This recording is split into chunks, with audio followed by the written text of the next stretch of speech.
السلام عليكم ورحمه الله تعالى وبركاته. كي دايرين؟ لاباس عليكم؟ كنتمنى تكونوا بخير وعلى خير وباحوال جيده. اليوم فيديو جديد غادي نوجد معكم تشيز كيك بالنكهه ديال الكوك اللي كيجي رائع بزاف. كنتمنى تبعوا الفيديو حتى الاخر. عندي هنا في المقادير كنحتاج عندي هنا البسكوي. البسكوي ولا هذا النوع استعملته هو النكهه ديال الكوك، الصابلي ديال الكوك. غادي نوريكم يعني الباكيه ديالو. غادي نحتاج هنا عندي 3 الباكيات ديال هذا الصابلي. ها هي الباكيه ديالو. كنحتاج 3 الباكيات ديال الصابلي ديال الكوك، وعندي هنا الزبده. غنحتاج 50 غرام ديال الزبده اللي ذوبتها حتى كتولي على هذا الشكل.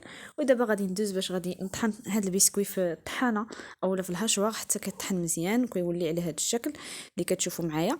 ومن بعد ما كنطحنو حتى كيولي هكا كناخذ ديك الزبده وغادي نضيفها على هذا البسكوي، وغادي نعاود نخلط مزيان حتى كينسجموا هاد العناصر. دابا من بعد ما خلطت البسكوي مع الزبده كيف ما كتشوفوا، الا شفتوا انه البسكوي مازال ناشف عندكم معكم هكا، يعني كتضيفوا مازال شويه ديال الزبده. انا اكتفيت فقط يعني كيكون بهذا الشكل لانه ما ناشف، يعني ماشي ناشف مزيان كيف ما كتشوفوا. كناخذ دابا هذا الاطار اللي هو مربع، كنديرو هنا وكنستف هذا البسكوي في القاع ديال هذا الاطار.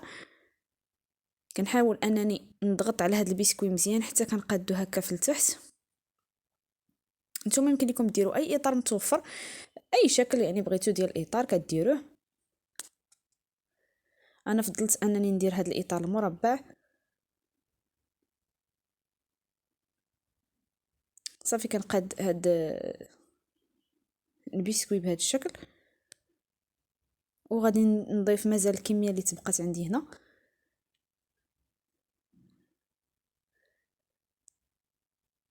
من بعد ما ضفت هذه الكميه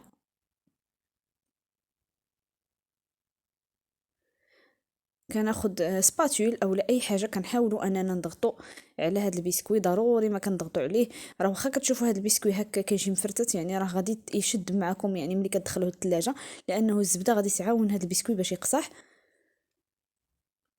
من بعد ما كنقادو بهاد لاسباتول كناخذ واحد الكاس، يعني كناخذ القاع ديالو كنحاول انني نضغط عليه مزيان. ضروري من هاد المرحله باش يجيكم تشيز كيك ناجح وما كيتفرتش، ضروري من المرحله انكم يعني تضغطوا على هاد البسكوي مزيان بقاع ديال الكاس ولا شي حاجه يعني هكا باش يقاد لكم السطح ديالو.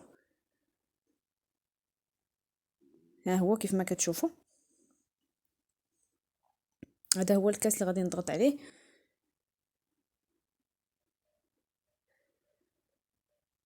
صافي من بعد ما كنقاد هاد البسكوي غادي نغطيه بالسلوفان وغادي ندخلو الثلاجه حتى كيبرد وكيشد في راسو مزيان. وعاد غادي ندوز باش غادي ندير الطبقه الثانيه او الطبقه ديال الكريمه اللي غادي نضيف من الفوق ديال هاد البسكوي. بالنسبه للكريمه ما كنحتاجو فيها لا جيلاتين لا والو، يعني كريمه اللي هي سهله واقتصاديه ورائعه. غادي تتبعوا معايا الفيديو باش تشوفوا الطريقه ديال هاد الكريمه. ومن بعد ما قديت دابا هاد البسكوي ديالي بهذا الشكل غادي نحطو في الثلاجه ونتلقاو باش نوجدوا الكريمه ديالنا. بالنسبه للكريمه اللي غادي ندير لهاد التشيز كيك، عندي هنا نصف لتر ديال الحليب. كنضيف عليهم هاد الفلون ديال الفاني. كنضيف هنا 2 علب صغار ديال الفلون ديال الفاني.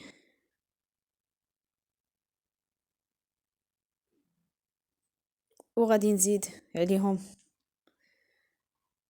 سكر سنيده. كنضيف سكر سنيده كيكون على حسب السكر على حسب الذوق. انا دائما كندير كميه قليله من السكر يعني ما كنكثرش. درت هنا 3 المعالق كبار ديال سكر سنيده. وغادي نخلط هاد العناصر، غادي نخلطهم بالفوي حتى كينسجموا، وغادي نحطهم فوق النار.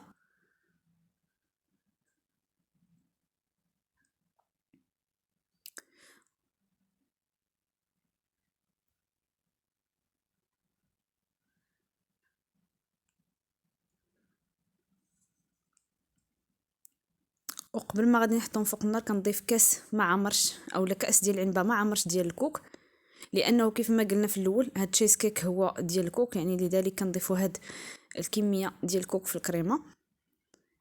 وغادي نحرك مزيان. من بعد ما ضفت الحليب، سكر سنيده وجوج علب ديال الفلون ديال الفاني وكاس مع مرش ديال الكوك، كنحاول انني نحرك العناصر حتى كينسجموا مع بعض.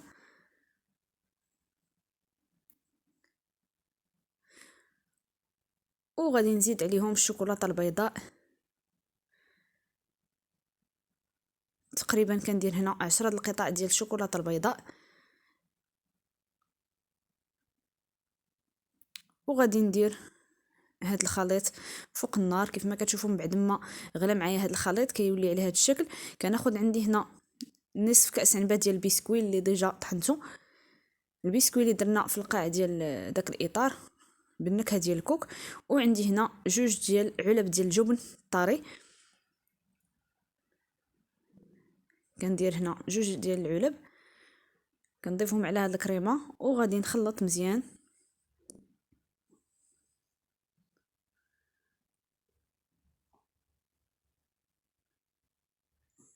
كنخلط مزيان هاد العناصر.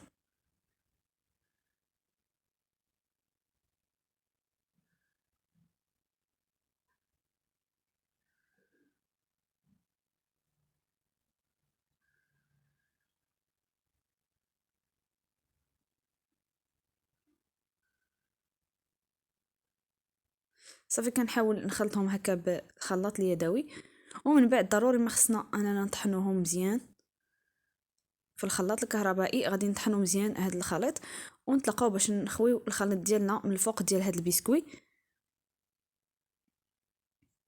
ضروري ما كنطحنوه باش يطحن لينا داك الكوك وداك البسكويت. ها هو من بعد ما طحنته كنخوي دابا هاد الكريمه ديالي من الفوق ديال هاد البسكويت، وكنحاول انني نخويها بهذه الطريقه. صافي من بعد ما ضفت الكريمه غادي نغطي على هاد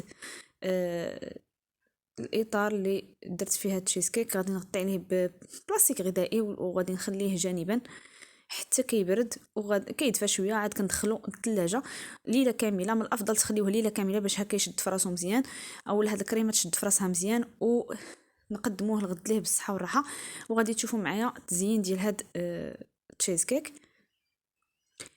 هذا هو التشيز كيك ديالنا من بعد ما بات ليله كامله. غادي نحيد ليه هاد السلوفان وغادي نبدا انني نزين. بالنسبه للتزيين كيكون التزيين ليه هو بسيط، انا غادي نزين غير بالكوك من الفوق لانه هاد التشيز كيك بالكوك، لذلك غادي نزين بالكوك. كنحاول انني ندير واحد الطبقه هكا ديال الكوك من الفوق وصافي. انا درت التزيين ليه هو بسيط، نتوما يمكن لكم تزينوا باي حاجه، بالخطوط ديال الشوكولاته من الفوق، اي حاجه متوفره عندكم يمكن لكم تزينوا بها. انا اكتفيت بالكوك لانه كيف ما ذكرنا في الاول يعني مادام فيه هاد التشيز كيك فيه النكهه ديال الكوك، لذلك غادي نزين بالكوك. صافي كناخذ واحد السكين وغادي نحاول انني ندير هاد العمليه باش نحيد هاد الاطار.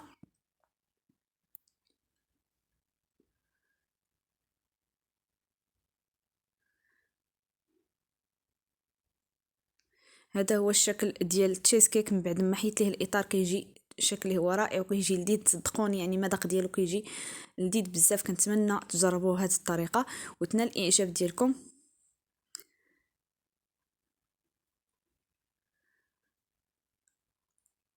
صراحه هذا التشيز كيك ما تندموش انكم يعني الا جربتوه، يعني كيجي لذيذ ومذاق اللي هو مغاير. كنتمنى هاد لا فيديو ديال اليوم ينال اعجابكم وتجربوا هذه الطريقه ديال التشيز كيك وتنال استحسانكم. وما تنساوش الى عجبكم لا فيديو ديال اليوم ديروا لايك وتشتركوا في القناه وتفعلوا الجرس باش توصلوا بالجديد. ونخليكم في امان الله الى فيديو قادم بحول الله. السلام عليكم.